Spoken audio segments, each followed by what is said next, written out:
Tapi yang masalah itu di Indonesia. Yang kurang ajar itu, saya harus ngomong terus terang, yang kurang ajar itu orang-orang Kristen. Yang kurang ajar itu orang-orang Kristen. Yang kurang ajar itu orang-orang Kristen. Kenapa? Karena di dalam kitab Alkitab bahasa Indonesia, nama Allah itu diselewengkan maknanya. Makanya ini harus menjadi perhatian kita semua. Saya nggak tahu sejak mulai kapan ini harus bisa diviralkan. Orang non-muslim dilarang pakai nama itu. Sebab nama ini sudah dinista di Indonesia. Kita lagi berada di depan kantor Lembaga Alkitab Indonesia, ya, menunggu Sang Maha Guru tiba di sini. Ustadz Kenama sudah masuk duluan, tapi tidak ada agenda, terpaksa di luar dulu. Usir! Di luar dulu. Usir! Di luar dulu. Usir!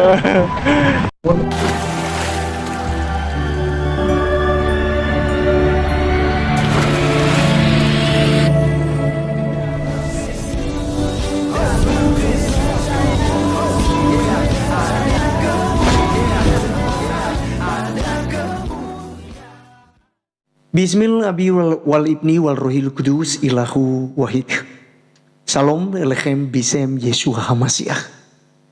Pada video kali ini teman-teman sekalian kita kembali lagi untuk menjawab klaim daripada ustadz-ustadz ya, seperti Ustadz Menechem Ali, Ustadz Ahmad Kainama, Ustadz Aristo, dan ada Ustadz Juma, Unirifa, Ardiansa, Ustadz Wafi, dan masih banyak lagi para polemikus-polemikus seperti Donditan dan lain-lain teman-teman sekalian yang mengklaim kata Allah itu telah dicuri oleh orang-orang Kristen.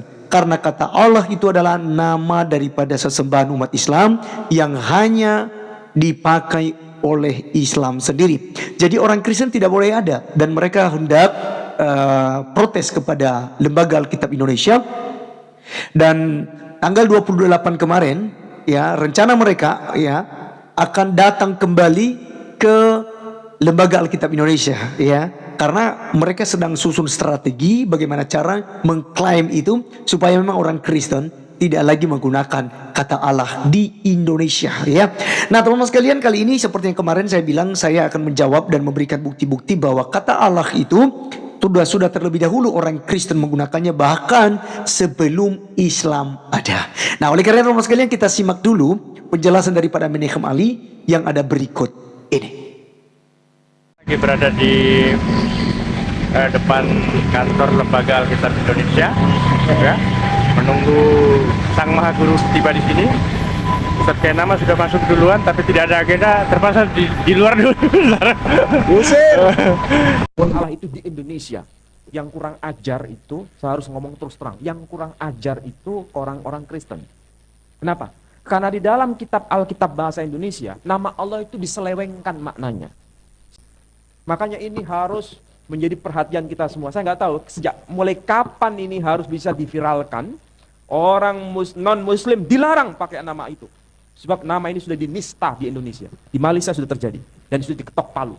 Kapan di Indonesia? Belum tahu. Tinggal kita mau protes ataukah tidak. Dan sekarang ini luar biasa sekarang. Istilah kita sudah diadopsi kalau bahasa saya agak kasar, sudah dicuri. Nama Allah dicuri. Nama istilah Nabi dicuri.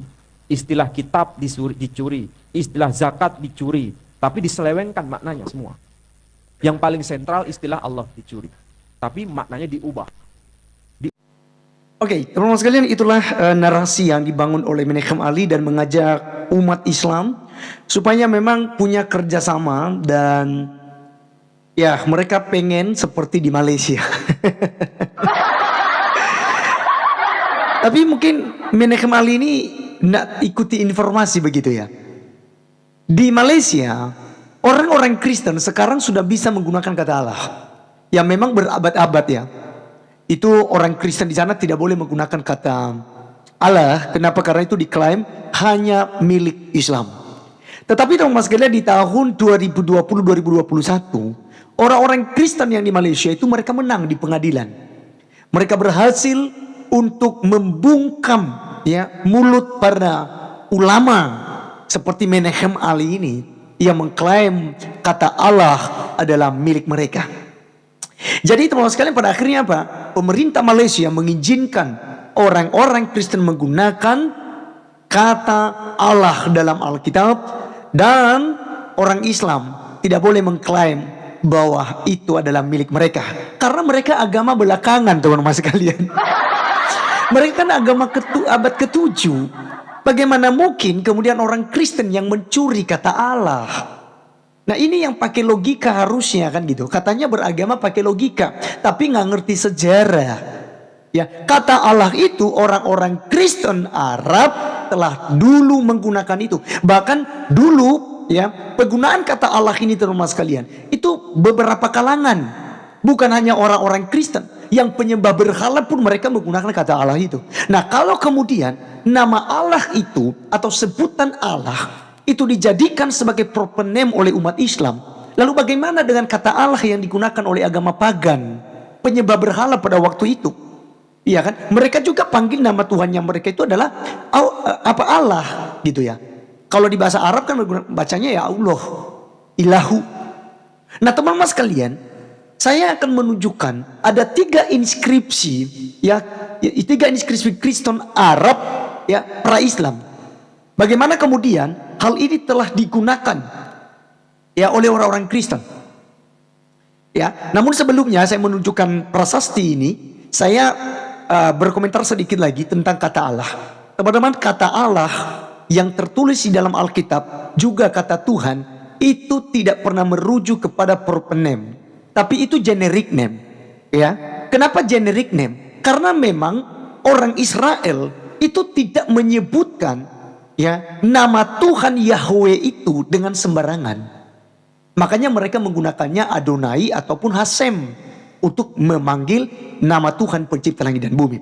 Nah, Lembaga Alkitab Indonesia menerjemahkan kata Elohim itu yaitu Allah ke bahasa Indonesia. Karena kita menggunakan bahasa Indonesia, teman-teman sekalian. Dan Alkitab orang Kristen sebelum KBBI pun, mungkin Anda yang merujuk kepada KBBI. Tapi sebelum KBBI di tahun 1988, itu Alkitab sudah ada di tahun 1954 yang berbahasa Melayu pada waktu itu, kental dengan bahasa Melayunya. Dan di situ sudah ada penggunaan kata Allah. Gitu. Dan kata Allah itu diterjemahkan dari Elohim. Kata Tuhan itu diterjemahkan daripada Adonai. Ya.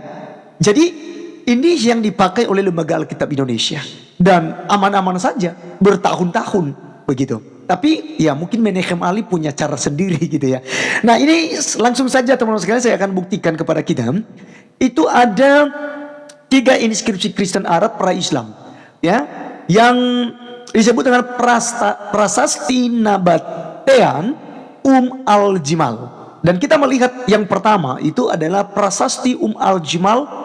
Itu ditemukan pada tahun 265 sebelum Masehi. Ya, berasal dari zaman Nabatean akhir dan menunjukkan tanda-tanda keaksara Arab. Ya. Kemudian artinya ya, tulisan seperti yang kalian lihat ini belum menyerupai, bahkan banyak orang Islam yang tidak bisa membaca bahasa ini. Ya, karena ini masih belum mirip dengan bahasa Arab yang sekarang. Artinya inilah kuburan fix anak Sulai Tuan Jadimat Raja Danuk. Ya, ini ditemukan di di Nabatean, teman-teman sekalian ya. Kemudian di sini membuktikan bahasa Arab sudah dipakai di lingkungan Kristen sebelum zaman Islam atau pra-Islam. Jadi ini bukti-bukti, teman-teman sekalian. Bahkan kita melihat, teman-teman sekalian ya, ada prasasti Al-Jimal II ya. Prasasti Al-Jimal kedua pada abad ke-6, dan ini tentu sebelum Islam juga ya. Dalam prasasti Al-Jimal yang kedua ini, huruf-hurufnya sudah mirip dengan huruf Arab sekarang. Artinya ya, yang teman-teman lihat di layar ya, artinya itu adalah ampunilah ya Allah, ampunilah Ulayah anak dari Ubaidah, sekretaris Al-Ubaid, pemimpin Banu Amr, biarlah diketahui oleh siapapun yang membacanya. Jadi inskripsi ini membuktikan telah ada penggunaan kata Allah sebelum adanya Islam ya. Nah, lalu teman-teman sekalian ada prasasti Jabat lagi ya. Di prasasti Jabat ini Ditemukan ya di tahun 512 Masehi, jauh sebelum Islam juga. Ya, jadi dalam prasasti Jabat tertulis dalam 3 bahasa, yaitu Yunani, Aramaik, dan Arabik. Ya, dan di sini kita melihat ada kalimat di sini, teman-teman bisa perhatikan. Ya, saya tidak tahu teman-teman Muslim bisa membaca, saya juga tidak bisa membaca. Tetapi ini sudah diterjemahkan oleh arkeolog ya, para ilmuwan ya. Di sini katakan kalimat bahasa Arab dalam inskripsi tersebut dimulai dengan ucapan Bis al-Ilah. Lengkapnya adalah berikut: Bis al-Ilah Sergius bar Amat Manaf wa Hani bar Mar al-Qais Sergius bar Said Wasir wa Saurai, yang berarti dengan nama Allah atau Allah, Sergius putra Amat, Manaf dan Hani putra Mar al-Qais, Sergius putra Said dan Sir dan Surai. Ya, jadi teman-teman sekalian, kita melihat di sini bahwa ternyata penggunaan kata Allah sebelum Islam muncul ya di Arab, lahirnya yang nantinya dibawa oleh Nabi Muhammad, orang-orang Kristen sudah menggunakan kata Allah. Dan orang Kristen tidak pernah memaknai bahwa kata Allah itu adalah proper name, tetapi inilah generic name.